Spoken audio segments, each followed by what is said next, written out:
Hello, alors je vais juste faire une petite introduction vite fait pour vous expliquer à quoi sert cette chaîne. Alors je vais faire beaucoup de vidéos sur beaucoup de sujets différents, sur beaucoup de thèmes, donc culturels, économiques, politiques, beaucoup de choix.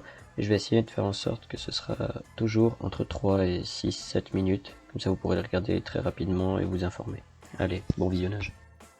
Dans cette vidéo, je vais comparer les énergies renouvelables, plus précisément les panneaux solaires et les éoliennes, et le nucléaire. Donc je vais d'abord donner quelques chiffres, ensuite je traiterai des différents problèmes écologiques dus à ces énergies, puis je ferai une conclusion, et enfin je donnerai mon avis personnel. Voilà le coût de l'énergie en France en euros par mégawattheure. Donc 50 € le nucléaire, 45 à 70 l'éolien et le solaire. On voit que l'énergie se vaut entre les deux.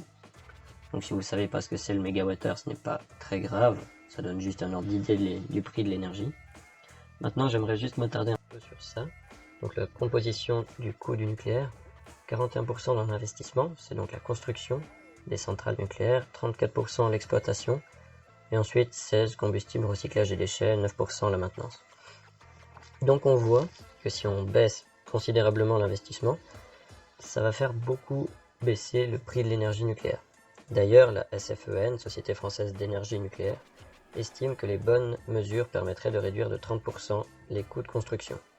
Pour les mêmes raisons, EDF estime qu'en partageant les risques et une partie de l'investissement avec l'État, le coût de l'énergie pourrait descendre à 45 € le mégawattheure, ce qui devient très positif pour le nucléaire, car son prix serait le prix plus bas pour l'éolien et le solaire, si ça descendait à 45 €.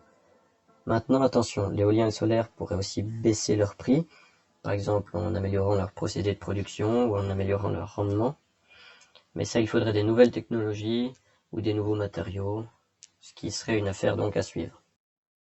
Maintenant, concernant les problèmes écologiques, je vous ai affiché là le silicium, c'est un métal, et c'est très problématique car lors de la création, de la production des panneaux solaires, ça produit beaucoup de poudres de silicium qui vont dans l'air, donc ça pollue atrocement l'air.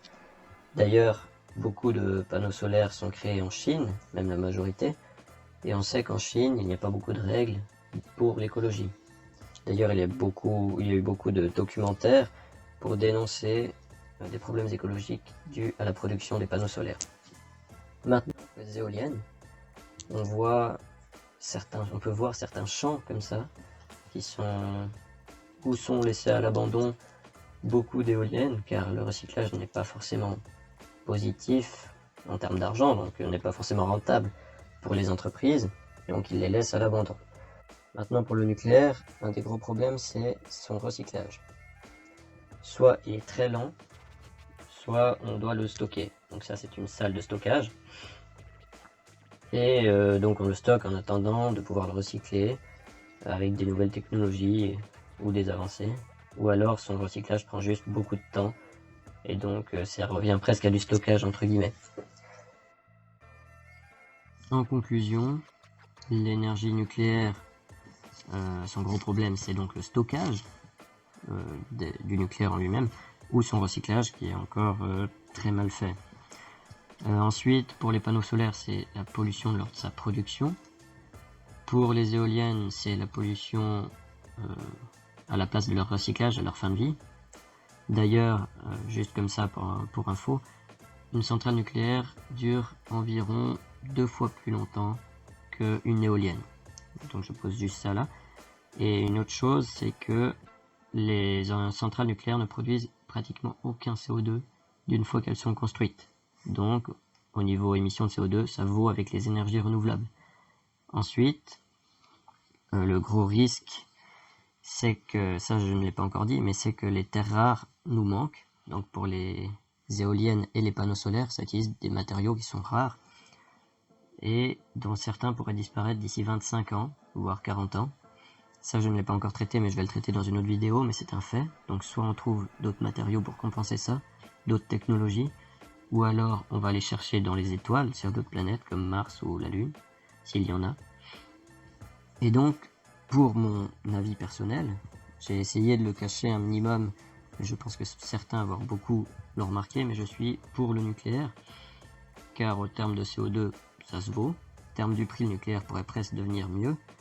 et au terme de pollution lors de leur conception, alors le nucléaire est mieux. Et en termes d'utilisation de matériaux rares, le nucléaire est beaucoup mieux. D'ailleurs, ce qui me conforte dans mon choix, c'est que dans les écoles d'ingénieurs, beaucoup de profs, donc de professeurs, disent que le nucléaire est la meilleure des énergies, très clairement.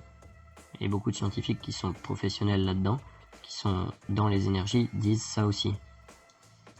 Après, il faut vous faire votre propre avis, aller faire des recherches si vous le souhaitez. Je vais mettre mes sources en description. Après, certaines de mes sources sont donc dues à mon école d'ingénierie, et ça, je ne peux pas vous les trouver. Mais si vous voulez, c'est important de faire votre propre avis, donc allez voir et checker par vous-même. Allez, ciao.